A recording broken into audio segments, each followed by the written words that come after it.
সাঁতরাগাছি ও গড়পায় এক কোমর থেকে এক হাঁটু পর্যন্ত জল জমে রয়েছে কোনা এক্সপ্রেসওয়েতে, আর তার জন্যই যাত্রীরা হচ্ছে ভোগান্তির শিকার।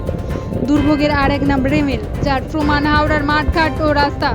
আর এর কারণে হাওড়ার কোনা এক্সপ্রেসওয়ের গড়পায় জমে গেল প্রায় এক কোমর জল। বাধ্য হয়ে ওই লেনে যান চলাচল বন্ধ করে দিল প্রশাসন। একটা লেন দিয়ে চলছে যান চলাচল। মূলত ঘটা করে নির্মিত হয়েছিল গড়পার এই লেন, কিন্তু নিকাশি সমস্যা দূর করার কোনো রকম ব্যবস্থা হয়নি বলে অভিযোগ স্থানীয় বাসিন্দাদের, যার ফলে একটু বৃষ্টি হলেই সেই নিচু লেনে দাঁড়িয়ে যায় জল।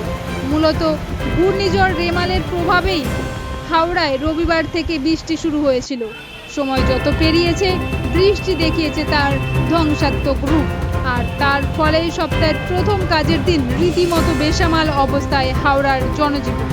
দুর্ভোগের চিত্র শুধু এখানেই নয়, রেমালের দাপটে আর টিকিয়াপাড়া কারশেডে জল জমার কারণে ব্যাহত ট্রেন চলাচল, ব্যাহত বাস পরিষেবাও।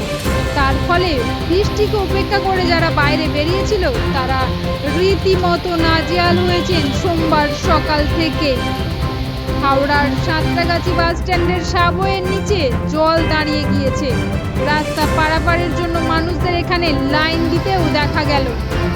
রামরাজাতলা উত্তর হাওড়াতে দুর্ভোগের চিত্রটা ঠিক একই রকম। সোমবার সকাল থেকেই এই দুর্যোগের চিত্র হাওড়ার প্রায় সর্বত্রই দেখা গেল। বৃষ্টিকে কাছে পেয়ে একদিকে যেমন কবির কলমে ফুটে উঠেছে সৃষ্টির রূপ, অন্যদিকে প্রবল বৃষ্টি দেখিয়ে দিয়েছে সৃষ্টি ধ্বংস দুটোই।